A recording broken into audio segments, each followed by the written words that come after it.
Most self-improvement advice is designed to make you fail. Wake up at 4 a.m., cold showers, extreme discipline. You try it, crash hard, then feel broken because you can't sustain it. Real transformation doesn't come from extremes. It comes from small, repeatable actions that fit real life. The kind of changes are so simple they seem trivial, but they work. So here are 11 daily shifts that genuinely stuck for me because they were easy enough to do every single day.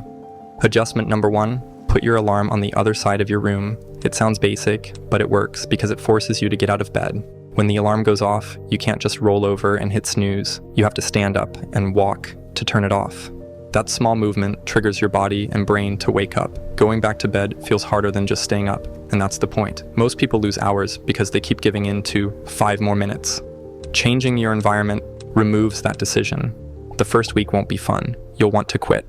But after a few days, your body adjusts and it becomes automatic. You get up without fighting yourself. That shift is important because the first thing you do in the morning sets the tone for the rest of the day. Getting up on time is a small win, but it builds momentum. You start your day with a promise kept to yourself instead of a loss. And when you stack that first win, you're more likely to make better choices all day. One small habit can trigger a domino effect that changes everything. Adjustment number 2. My friend, add at least one personal item to your to-do list every day. Most people fill their lists with work tasks, calls, deadlines, emails, projects, and nothing else. That's how you slip into constant grind mode without even realizing it.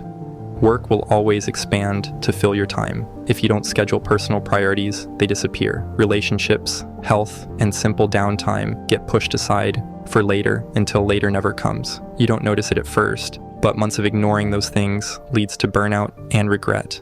This is where one small tweak changes everything. Write down something personal alongside your work tasks. Go to the gym, prep meals, call your mom, meet a friend. It doesn't need to be huge. The point is making non-work life visible on the same list that drives your day. When you see call mom next to finish project report, it reframes your priorities. It reminds you that your life isn't only about output and deadlines. Those personal items become commitments, not afterthoughts. And once they're written down, you're far more likely to actually do them. This also makes you more efficient. If you decide you're leaving the desk at 6 p.m. for the gym, you'll work with more focus to finish before then. Without that constraint, tasks just keep stretching and your day disappears into endless busy work. The bigger lesson: balance isn't something you stumble into, it's something you plan for. One personal task on your to-do list is a simple but powerful way to protect your health, your relationships, and your sanity. You don't have to wait until burnout forces you to care. Start now and let life outside of work matter just as much as the grind. Adjustment number 3, create an email folder called Praise and save every positive message you get from clients, bosses, or colleagues. This matters for 2 reasons. First, it kills imposter syndrome. When you're doubting yourself, wondering if you're actually good or just lucky, open that folder. Real people took time to tell you your work mattered. That's not your imagination or someone being polite. If you freelance, you'll have days questioning whether you deserve your rates or why anyone would hire you over someone else. These emails remind you people chose you for a reason, and we're happy they did. Second reason, you'll need proof of your value. Performance reviews, client pitches, raise negotiations, job applications, they all require evidence you're worth it. A folder full of unsolicited testimonials does that heavy lifting. It's not bragging when other people are saying it. I pull quotes from mine constantly for proposals and portfolios. No scrambling to remember who said what. It's organized and ready. My girlfriend suggested this when I was struggling to pitch a client. Best advice I've gotten. Start your folder today. You'll use it more than you think. Now look, before we move on, I need to tell you about a relationship principle that honestly saved me from so many unnecessary fights and probably kept things from spiraling into some really unhealthy territory. But I'm saving that for a minute because first, we need to talk about something so obvious that most of us completely overlook it. Adjustment number 4. Let me tell you this, my friend.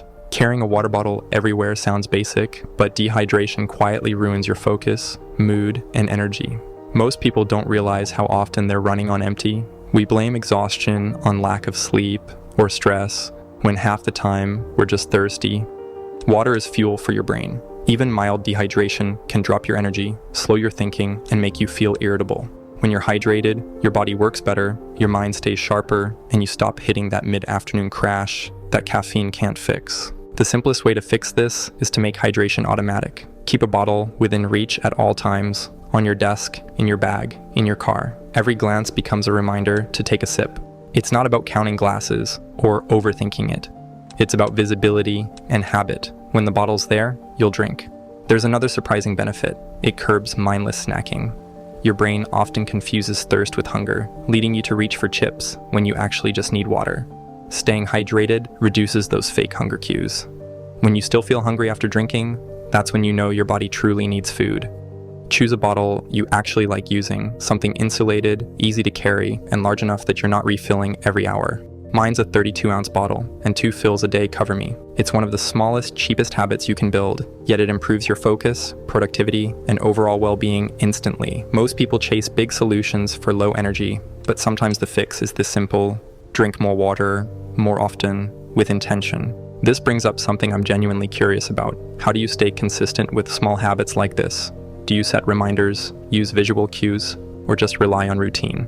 Because hydration is one thing, but the real challenge is making any small habit automatic. Drop a comment and share what's actually worked for you, because I guarantee someone else is trying to figure out the exact same thing right now. Adjustment number 5. Here's a principle that can change everything in your relationship. Never go to bed angry at your partner. When tension builds late at night, it's tempting to walk away and sleep it off. You're drained, frustrated, and convinced rest will fix it by morning. But ignoring conflict doesn't heal it, it buries it. And what's buried doesn't disappear, it festers. Each time you go to bed angry, you teach the relationship that silence is safer than honesty, that pretending everything's fine is easier than fixing what's broken. Over time, that avoidance turns into resentment, the quiet kind that erodes closeness without either of you noticing.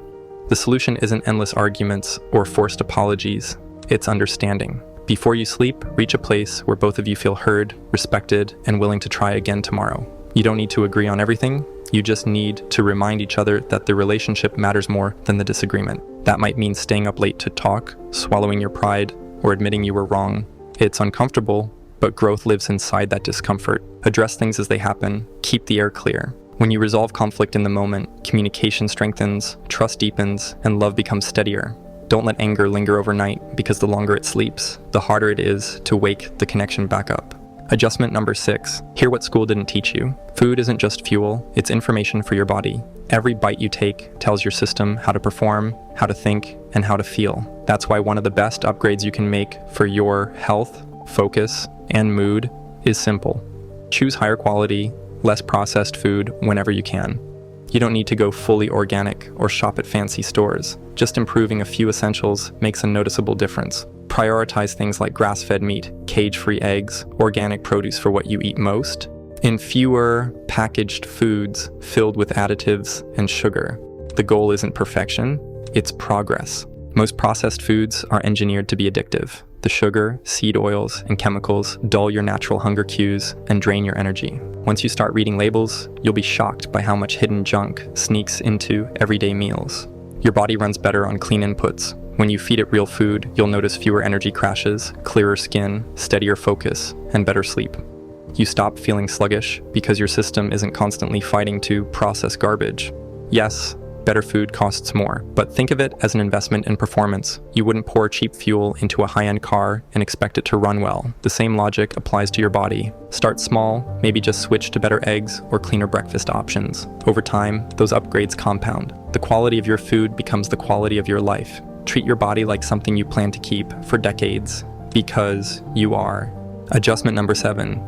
The simplest way to eat better is to stop keeping junk food where you live. If it's in the house, you'll eat it. Everyone will. Willpower isn't infinite, and no one wins a 24/7 battle against cookies, chips, or ice cream sitting in plain sight. When you're tired after work, your brain wants the easiest option. If junk food is available, that's what you'll grab. But if it's not there, you're forced to make a better choice. This removes the temptation completely. You can't eat what doesn't exist in your kitchen. You don't have to swear off treats forever. Just make them occasional, not accessible. Go out for dessert, grab a beer with friends, enjoy something special when it's intentional, not automatic. When junk food isn't around, you naturally build better habits. You prep fruit, cook simple meals, and make smarter choices because they're the only ones available. It's not about discipline, it's about design. One last tip, never shop for groceries when you're hungry. Hunger makes everything look good and destroys your decision making. Eat first, stick to your list, and you'll avoid impulse junk. Healthy eating isn't about more willpower, it's about less temptation. Control your environment, and your habits will follow. By the way, if you're enjoying these tips and want more content like this, I've got a Substack newsletter where I dive deeper into productivity,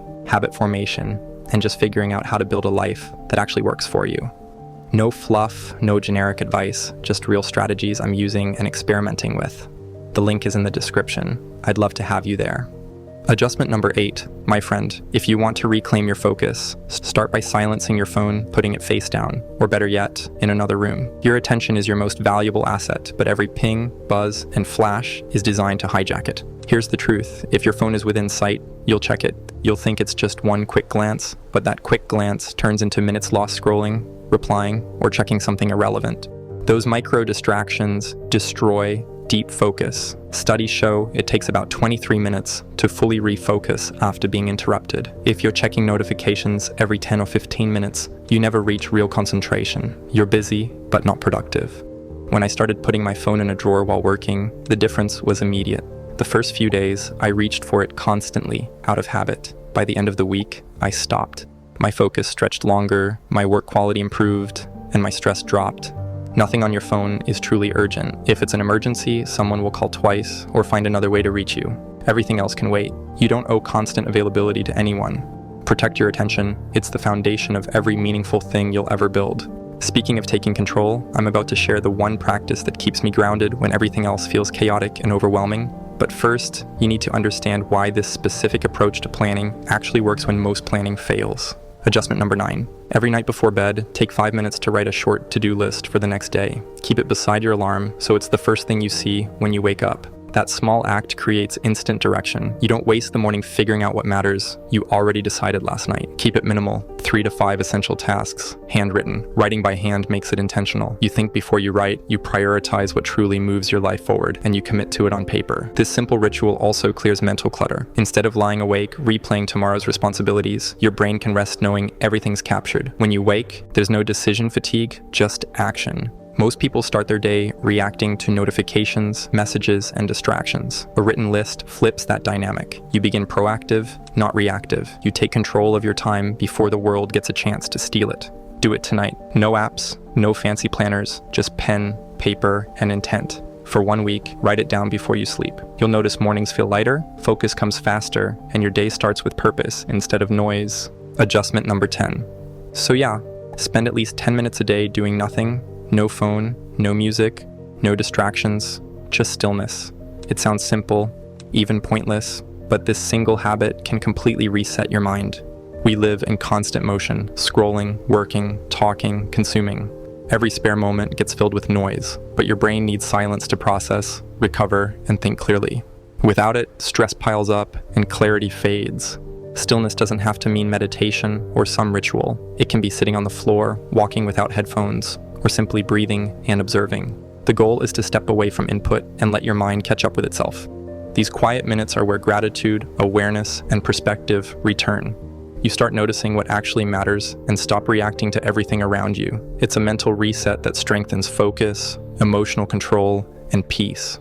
You'll always feel too busy for it. That's exactly when you need it most. 10 minutes is nothing, but done daily, it creates balance in the middle of chaos. Be still. Be present. Let your mind breathe. It's not wasted time. It's the foundation for clear thinking, calm energy, and better decisions every single day. Adjustment number 11. The first hour after waking sets the tone for your entire day. Most people waste it reacting, scrolling, checking notifications, answering messages before their brain even warms up. That's how you lose focus before you've even started. Protect that first hour. No phone, no email, no news. Start with something that builds momentum instead of draining it. Stretch, journal, read, plan your day, or just sit with your thoughts. The point isn't to build a perfect morning routine. It's to claim the space between waking and reacting. Your mornings are mental real estate. Guard them like they matter. When you let the world in too early, you hand over your attention, mood, and energy to everyone else's agenda. But when you begin on your terms, everything else follows your rhythm. That single boundary changes your entire day. You stop rushing. You think clearly. You make intentional choices instead of emotional ones. Productivity starts before work does. It starts with protecting your peace. Most people fail to keep habits because of friction, not laziness. They build routines that depend on motivation instead of structure. Motivation fades, systems don't. Each adjustment removes friction. The alarm across the room forces you to move. The water bottle within reach triggers hydration. The praise folder replaces doubt with proof. None of these require willpower, they rely on design. When actions are easy, consistency happens automatically, and consistency, not effort, drives transformation. You stop deciding whether to act and start acting by default. Small habits work because they align with human behavior. They make good choices convenient and bad ones inconvenient. That's what real discipline looks like. Strategic design, not struggle. Growth becomes a process, not a battle. The key isn't to push harder, it's to eliminate resistance. Simplify your environment, automate the right behaviors, and momentum takes over. Lasting change comes from systems that make progress unavoidable. Once you understand that, improvement stops being a motivational challenge and becomes a design problem you can solve. My friend, we don't struggle because we lack knowledge. We struggle because we ignore the basics. Everyone's searching for the secret that changes everything overnight, but discipline and consistency will always outperform hacks and motivation. Real progress is built on boring repetition. Habits so small, they feel insignificant until they've completely rewired your life. The truth is, small decisions shape everything. The alarm across the room, the phone turned face down, the healthier meal choice. These micro actions quietly decide whether you grow or stay stuck. You don't rise to the level of your goals. You fall to the level of your systems. Growth isn't about intensity, it's about consistency. The person who improves by 1% every day will always outpace the one who sprints for a week and burns out. That's the math of self-improvement, compound habits, not overnight miracles. So stop searching for something new. Master what already works. Execute on the fundamentals until they're second nature. Success is built in the daily repetition of simple disciplines, not in the chase for inspiration. Small doesn't mean weak, it means sustainable. And sustainable is what wins long term. Because the real transformation isn't loud or sudden, it's quiet, deliberate, and earned through action. If you found this video helpful, this next video right here will take you even further. Your choice, your life. Start now.